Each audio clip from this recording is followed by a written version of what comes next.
Baik, bismillahirrahmanirrahim. Assalamualaikum warahmatullahi wabarakatuh. Hari ini kita akan mempelajari bahasan mengenai kromatografi lapis tipis. Untuk mengenal kromatografi lapis tipis, ada baiknya kita lihat dari bahasan utamanya, yaitu mengenai kromatografi. Ya, kromatografi adalah proses fisika mengenai pemisahan yang bertujuan untuk memisahkan komponen di antara dua fase yang tidak saling bercampur, yaitu fase diam dan fase gerak. Kemudian thin layer kromatografi atau kromatografi lapis tipis merupakan sebuah teknik pemisahan dan identifikasi dari campuran senyawa organik. Dan ini sangat berfungsi untuk mengidentifikasi campuran ya. Kemudian mengetahui apakah reaksi sudah selesai atau belum, apakah masih terdapat senyawa awal atau produk yang diinginkan gitu. Kemudian menganalisis hasil pemisahan begitu ya dari proses pemurnian begitu. Kemudian menganalisis kemurnian dari sebuah zat. Kemudian di dalam TLC atau KLT, komponen dari campuran terdistribusi atau terpisahkan berdasarkan dari kepolarannya. Kemudian terpartisi daripada adsorben. Fase diamnya biasanya menggunakan silika gel SiO2 dan juga solvennya. Dalam hal ini lebih sering kita sebut sebagai eluen yang melewati fase diamnya. Kemudian ini adalah orang yang pertama kali ya menginvensi mengenai adsorpsi kromatografi. Nah, ini sekilas gitu ya. Kita lanjut. Nah, kemudian invensi yang dilakukan oleh Twist ini ya.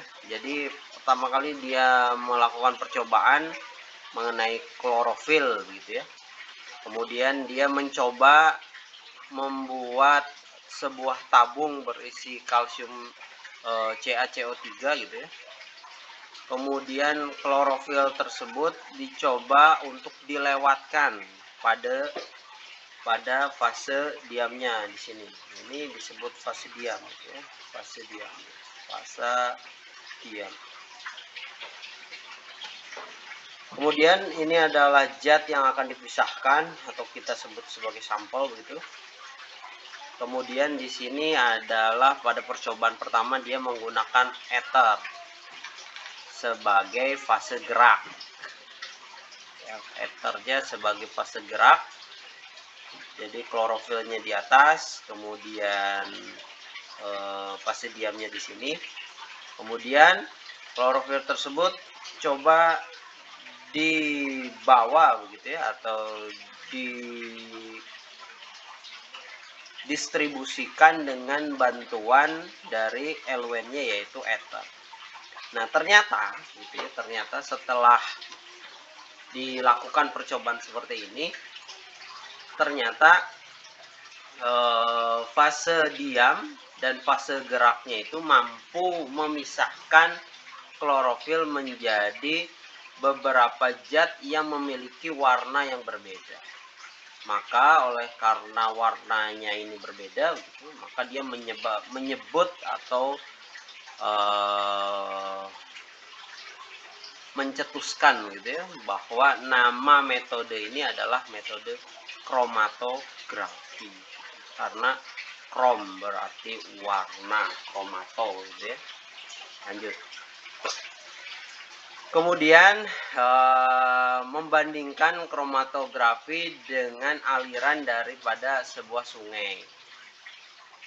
Apabila ya, ini juga hebatnya orang zaman dulu gitu ya, berpikiran itu tidak sesederhana orang zaman sekarang.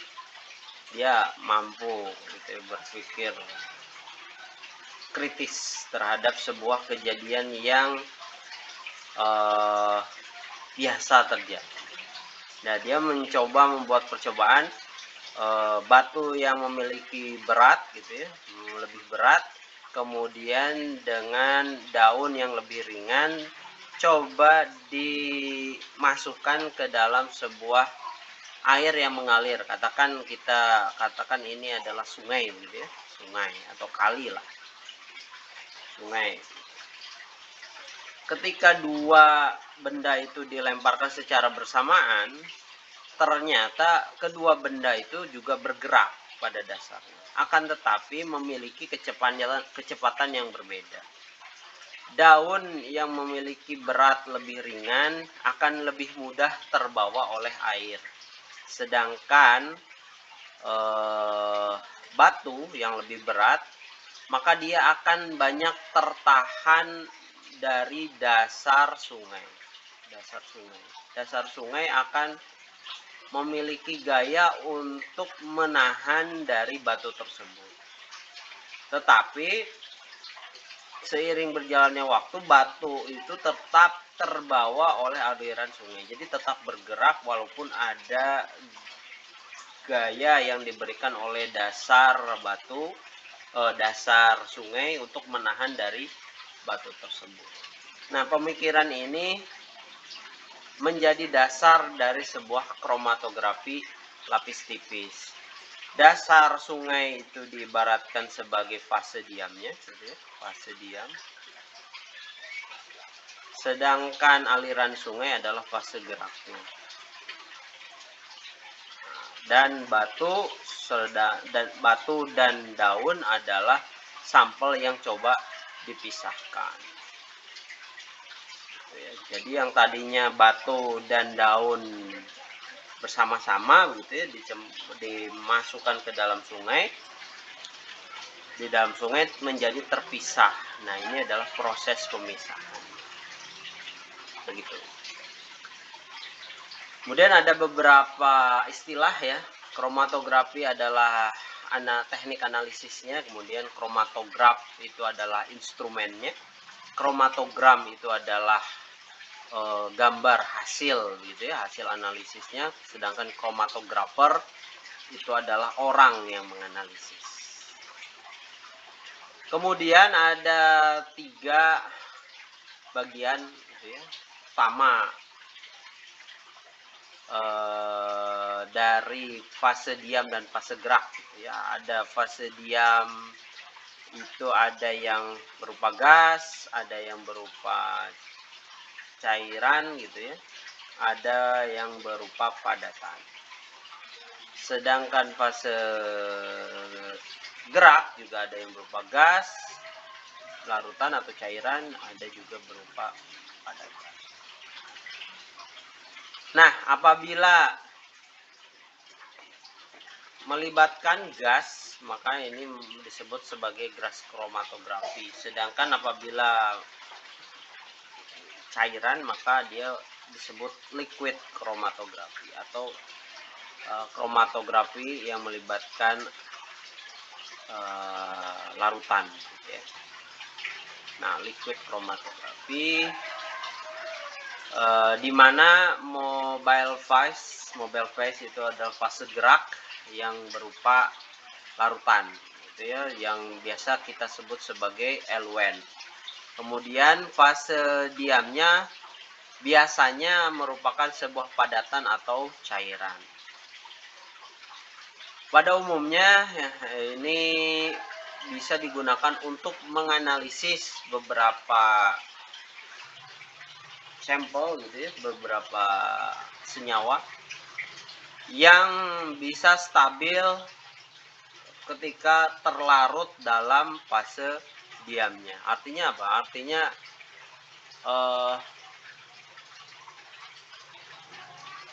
Analisis ini bisa digunakan untuk menganalisis senyawa yang harus stabil ketika berkenaan atau berinteraksi dengan pelarutnya.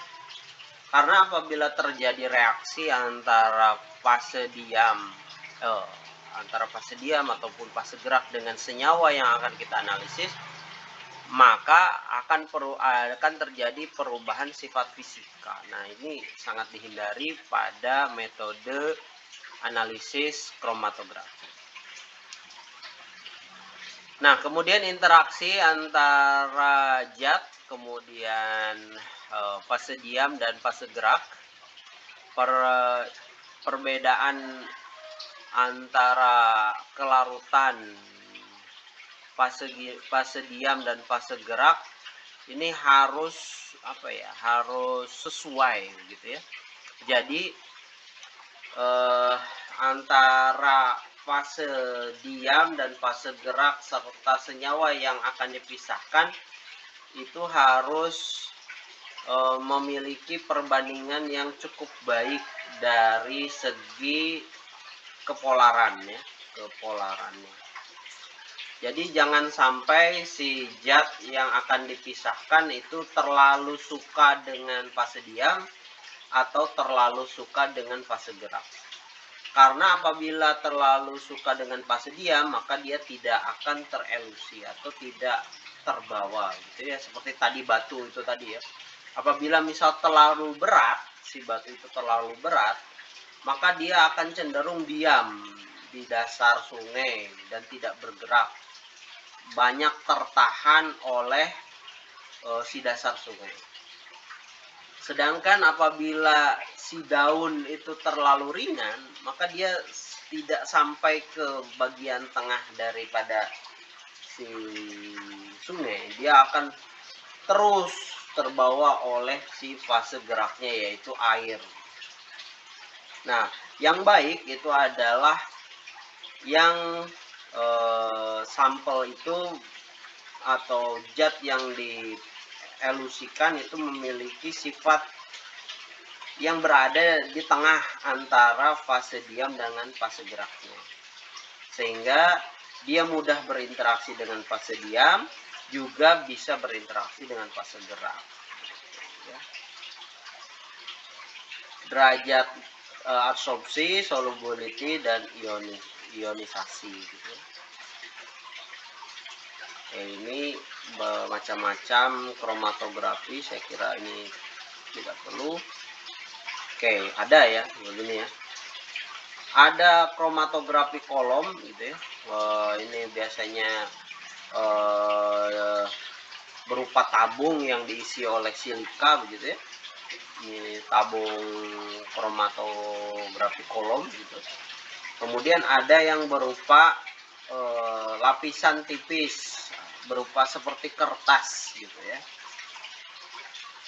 yang dilapisi dengan senyawa yang berfungsi sebagai fase diam. Oke. Nah, ini ya. Proses pemisahan pada kromatografi ya, ini biasanya nanti dilengkapi dengan detektor ya, untuk melihat, mendeteksi gitu.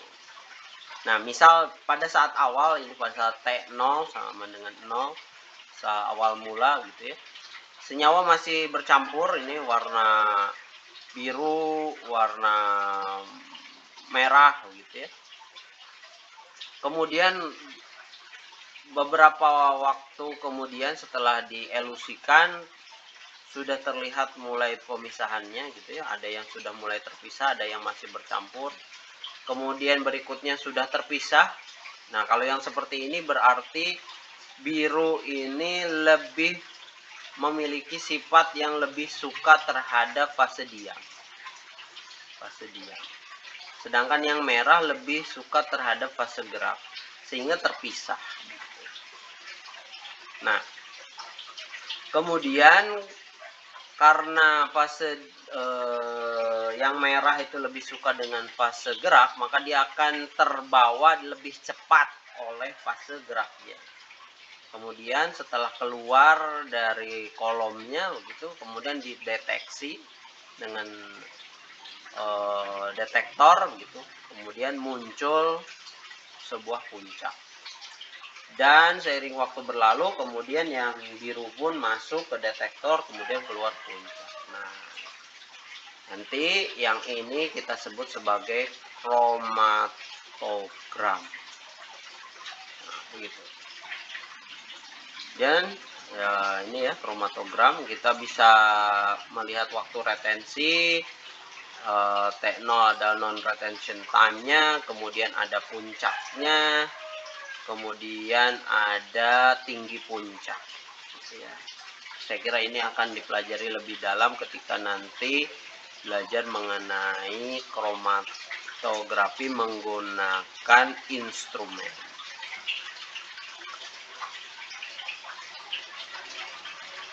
Oke, kita lanjut, ini skip saja. Nah, ini adalah salah satu contoh dari kromatografi lapis tipis ya. Kalau ini menggunakan plat TLC ya. Ini yang satu, ini pemisahan kurang baik ya. Kemudian ini terpisah dengan cukup baik. Nah, ini juga terpisah dengan cukup baik. Tentu saja ini pemisahannya cukup baik, tetapi kalau kita lihat di sini ya, pemisahan di sini nilai dari RF retardation faktornya kurang baik karena dia cenderung zat yang dialusikan ini memiliki sifat yang terlalu suka terhadap fase diam. Nah, yang baik tentu saja seperti tadi saya katakan bahwa yang baik tentu saja dia terelusi cukup jauh begitu ya, tetapi tidak sampai terbawa juga terlalu jauh oleh fase gerak. Jadi yang bagus tentu saja ada di bagian tengah seperti ini. Nilai RF-nya 0,5 gitu ya. Oke, lanjut. Nah, ini juga salah satu contoh ya. Oke, kita skip yang ini. Nah, ini biar mudah. Oke, misal kita punya senyawa A, B, U, C, D gitu ya. Kemudian kita elusikan. Kemudian setelah dielusikan ternyata gitu A itu punya jarak migrasi yaitu 2 cm. 2 cm itu dari mana? Ya dari sini ke sini. Ini jaraknya adalah 2 cm. Kemudian jarak U dan C itu diukur 0,8 cm. Ini ya jarak C. Kemudian jarak antara jarak A itu adalah 3 cm. Kemudian jaraknya D adalah 4 cm. Nah, dari situ ya, dari hasil elusi ini maka kita bisa menghitung nilai RF. Nah, RF yang tadi ya. Nah, kita contoh RF dari A. Nah, tadi jarak antara A ya, dari titik awal sampai spot muncul di A yaitu 2 cm. 2 cm kemudian dibagi dengan apa? Jarak dari titik awal dengan titik akhir dari solvent. Solventnya titik finishnya di sini 5 cm. Maka 2 per 5 0,4. Berikutnya B gitu ya. B 3 per 5 0,6. RF 0,8 per 5 0,16 dan seterusnya. Nah, yang disebut pemisahan yang baik ya tadi ya. Pemisahan yang baik tentu saja yang memiliki nilai RF ada di tengah-tengah gitu ya. 0,6 itu bagus, 0,5 itu bagus. Tetapi kalau 0,16 ini cenderung kurang bagus. Maka apabila jarak RF-nya masih, jarak tempuhnya itu masih sedikit, maka dia kecenderungannya lebih menyukai fase diamnya. Sedangkan yang apabila jarak tempuhnya lebih jauh, maka dia cenderung lebih menyukai fase geraknya. ya.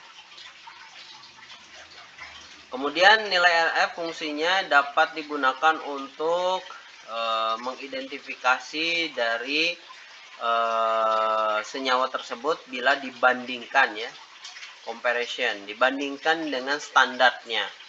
Ya, misal tadi gitu ya, senyawanya kita punya sampel X begitu. Kemudian di sini kita punya senyawa pembandingnya A. Kemudian dielusikan, ternyata X itu memiliki nilai RF yang sama persis seperti A. Nah, maka kita bisa menyimpulkan bahwa X itu adalah senyawa A. Nah, itu adalah pembanding dengan standarnya. Kemudian nilai RF tidak konstan, ya. Tidak konstan artinya dia belum tentu sama apabila kita menggunakan eluen yang berbeda. Jadi elwennya beda, kemudian fase diamnya juga beda, maka kemungkinan nilai RF-nya juga berbeda. Bahkan apabila kita mengelusikan hari ini dengan besok, kemungkinan nilai RF itu juga tidak benar-benar sama persis, mungkin berbeda sedikit, walaupun dengan menggunakan fase diam dan fase gerak yang sama.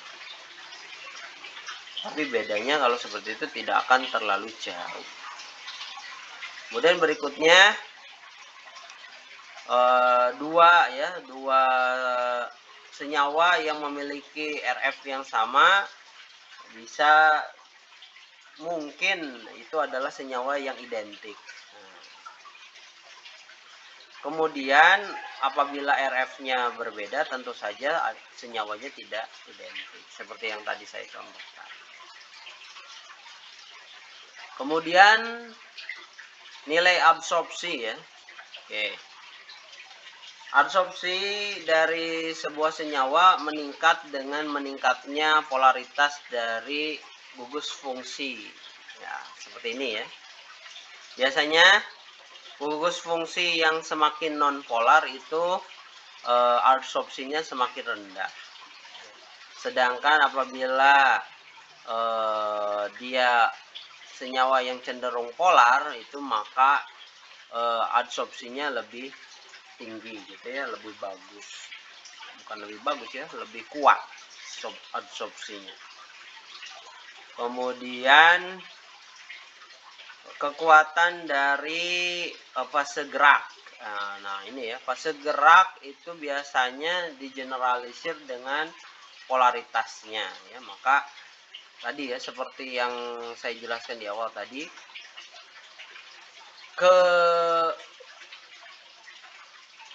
kesukaan gitu ya, like dissolve like, ya, like dissolve like antara fase gerak dengan senyawa yang akan kita pisahkan itu sangat mempengaruhi gitu ya. Semakin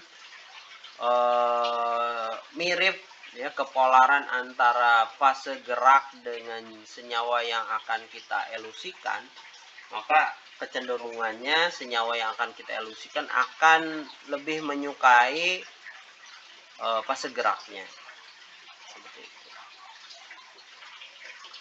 Kemudian ini juga tergantung pada gaya intermolekuler daripada si solvent dan analit, dan antara solvent dengan fase diamnya. Kemudian semakin polar senyawa eluen gitu ya, maka dia akan bergerak lebih jauh dibandingkan dengan yang kurang polar. Contoh ya, yang contoh elusi dari heksan itu adalah non polar, ya. Ya, nilainya adalah 0,01. Etil asetat gitu ya, semipolar 0,45. Etanol gitu ya, 0,68. Nah, ini ada tabelnya. Nah, ini dia. Nah, properti dari solvent dan kekuatan elusi. Ya, nah di sini. Maka kita harus pintar-pintar dalam menggabungkan eluennya, gitu ya, supaya mendapatkan nilai kepolaran yang sesuai dengan yang kita inginkan. Tentu saja biasanya ya dilakukan dengan trial and error. Kita coba sampel kita apa, kemudian biasanya kalau fase diamnya kan kalau yang biasa kita gunakan tentu saja silika gitu ya, SiO2. Nah, maka eluennya kita bisa variasikan supaya mendapatkan nilai RF yang baik atau nilai pemisahan yang baik. Oke. Nah, ini saya kira tidak perlu. Apabila mau menghitung, saya kira ini tidak perlu. Nah, ini juga bagian yang penting, resolusi. Resolusi. Setiap pemisahan tentu saja ada yang pemisahannya berhasil, kemudian ada yang pemisahannya tidak berhasil. Nah, bagaimana kita melihat keberhasilan dari pemisahan? Nah, ini jawabannya adalah resolusi. Kita harus bisa melihat apakah sampel yang kita pisahkan itu terpisah dengan baik atau tidak. Nah, biasanya kita tentukan dengan resolusi. Persamaannya adalah RS atau resolusi sama dengan jarak antara pusat daripada si spotnya. Kemudian ini ada dibagi dengan rata-rata diameter dari spot. Misal contoh ya, contoh. Misal ada sampel yang pertama X begini, dielusikan dengan eluen tertentu, ternyata terpisah seperti ini. Nah, kita tentukan ini misalnya titik pusatnya, ini titik pusatnya, kemudian jaraknya berapa? Kemudian setelah itu dibagi dengan rata-rata diameternya. Kita hitung diameter di sini berapa, diameter di sini berapa. Kita hitung bagi 2 gitu. Kita masukkan angka. Nah, dalam TLC apabila nilai RS itu lebih besar daripada 1, itu menandakan bahwa pemisahan itu cukup baik. Sedangkan apabila sebaliknya nilainya kurang dari 1 ya, 0, sekian gitu, maka nilai RS tersebut kurang bagus. Artinya resolusinya tidak baik. Nah, yang seperti ini misal. Ini adalah sebuah pemisahan dengan resolusi yang tidak baik. Karena apa? Karena dua spotnya itu masih saling tumpang tindih. Artinya belum terpisah dengan baik. Walaupun sudah terbawa jauh oleh eluen, tetapi masih belum terpisahkan. Itu resolusi. Itu ya, seperti tadi ya yang saya katakan. Nah, ini memiliki resolusi yang kurang baik. Ini resolusinya sudah cukup baik, tetapi dia secara RF retardation factor dia masih kurang baik. Ya. Nah, ini ada beberapa alat yang biasanya digunakan. Nah, ini sudah otomatis ya, kalau yang ini adalah chamber automatic developing chamber, jadi dia injeksinya sudah otomatis, kita tinggal masukkan sampelnya, eluennya mengelusikannya juga sudah otomatis, bahkan sudah bisa dijenuhkan, nanti kita tinggal lihat hasilnya. Tetapi tentu saja alat yang seperti ini agak jarang kita gunakan. Nah, yang seperti ini juga adalah stempler otomatis gitu ya. Jadi ini untuk menotolkan sampel, automatic TLC sampler. Kemudian untuk mendeteksi, biasanya kita awal apabila warnanya terlihat begitu tanpa harus dengan bantuan sinar UV atau detektor yang lainnya, maka itu cukup baik. Tetapi apabila tidak bisa, maka kita bisa melihatnya di bawah sinar UV. Itu tidak destruktif. Kemudian apabila tidak dapat diamati dengan di bawah sinar UV, maka kita bisa melihatnya di bawah menggunakan fluorescence ya. Biasanya dilihat dengan sinar pada panjang gelombang 254 nanometer atau pada 366 nanometer. Kemudian apabila non fluorescent, maka kita bisa menyemprotkan gitu ya, bahan untuk bereaksi dengan penampak bercak.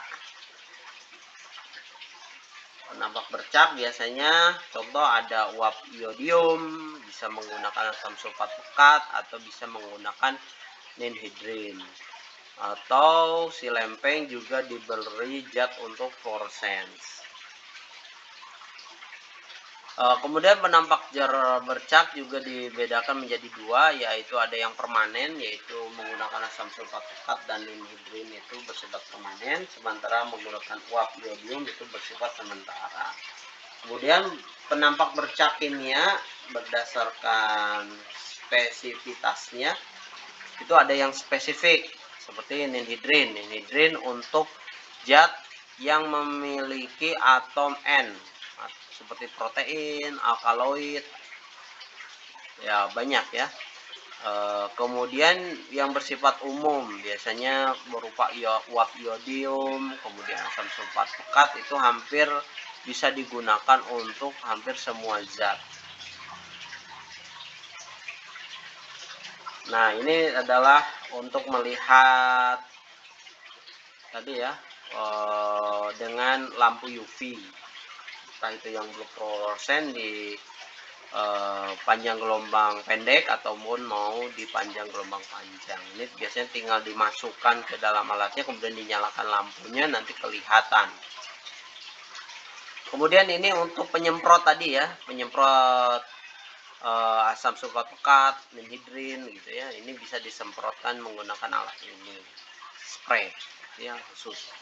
Kemudian ini adalah tempat untuk kita menyemprotkannya, jadi kita letakkan di tempat ini, kemudian kita semprotkan menggunakan alat penyemprot tadi. Nah, ini adalah reaksi-reaksinya, saya kira seperti ini reaksinya, nanti tolong dipahami gitu ya.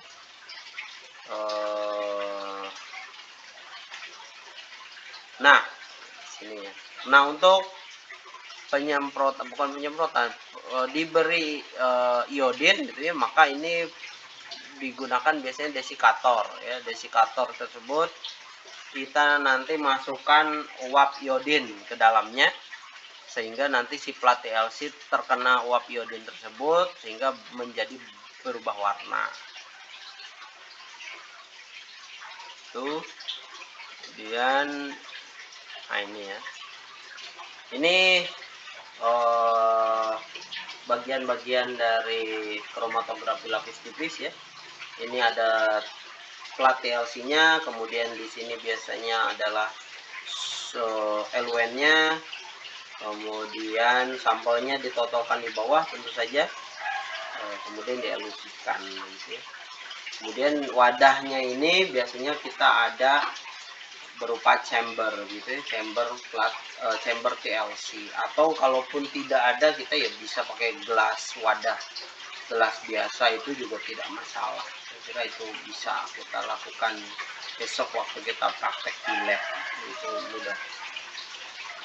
Yang penting pada TLC ini adalah bagaimana kita menentukan LWN yang tepat ya, LWN yang tepat, kemudian kita bisa mengetahui pemisahan yang bagus itu yang seperti apa tadi ya, adalah resolusinya bagus, kemudian elusi yang bagus itu yang seperti apa, yaitu yang nilai RF-nya itu 0, di dekat 0,5.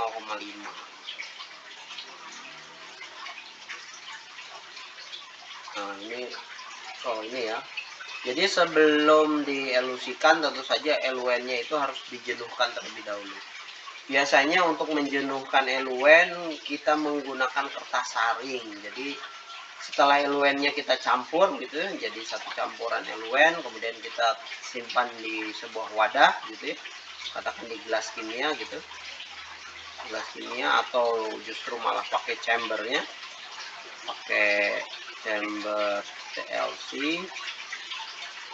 Kemudian setelah itu kita beri kertas saring gitu, kemudian kita tutup sampai apa, sampai eluennya naik ke atas ke kertas saring. Itu menandakan bahwa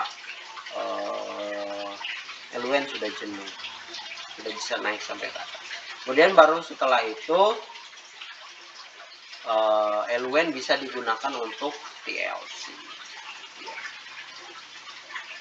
Nah, ini apa pengaruh apabila si eluen itu tidak kita jenuhkan terlebih dahulu.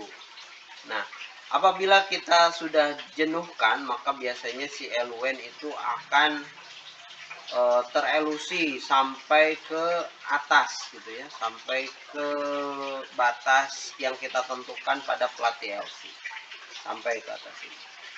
Tetapi apabila tidak kita jenuhkan, biasanya dia tidak naik ke atas. Ini karena perbedaan sifat ya dari para pelarut yang berbeda. Kecuali memang kalau eluennya satu tipe pelarut, kita tidak perlu dijenuhkan. Tetapi apabila dia merupakan campuran, maka dia perlu dijenuhkan terlebih dahulu. Kita itu ya, sehingga apa? Sehingga apabila si eluennya tidak sampai ke atas, maka ya otomatis si sampel yang kita pisahkan pun tidak terdistribusi secara maksimal. Jadi yang seharusnya pemisahannya itu jarak antara spot itu lebih jauh, jadi lebih pendek. Kemudian ada dua dimensi, ada satu dimensi dari TLC ya.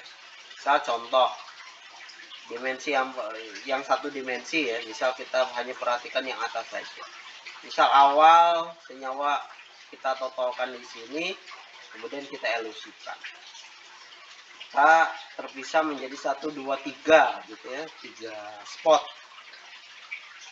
Kemudian setelah menjadi 3 spot ini baru satu dimensi. Artinya dari bawah ke atas saja. Dari sini ke sana saja. Sebenarnya kita bisa lanjutkan pemisahan tersebut dengan cara adalah kita membalik posisinya, yang tadinya ini berada di bawah menjadi ini yang di bawah. Nah, ini menjadi titik nolnya di sini. Kalau ini tadi nolnya di sini. Nah, dimensi yang kedua ini, spot yang tadinya 1 itu di sini kita elusikan kembali. Ternyata dielusikan menjadi 3 spot, tergantung senyawanya.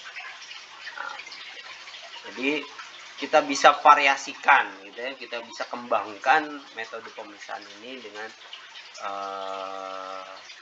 dimensi dari proses elusinya. Yang paling penting di sini adalah kita harus mengeringkan dulu si plat TLC sebelum melakukan TLC yang kedua. Jadi misal setelah yang pertama selesai, kemudian kita keringkan dulu plat TLC-nya sampai betul-betul kering, hilang dari eluennya. Kemudian baru kita lanjutkan dengan elusi yang kedua. Elusi yang kedua nanti posisinya seperti ini. Itu ya. Oke, saya kira itu penjelasan untuk kuliah minggu ini. Ada sekitar 40 menit video yang perlu kalian tonton, kalian pelajari. Silahkan untuk dipelajari. Apabila nanti ada pertanyaan, insya Allah kita akan bertemu minggu depan di laboratorium untuk praktek secara langsung metode thin layer kromatografi atau kromatografi lapis tipis. Terima kasih, saya akhiri. Assalamualaikum warahmatullahi wabarakatuh.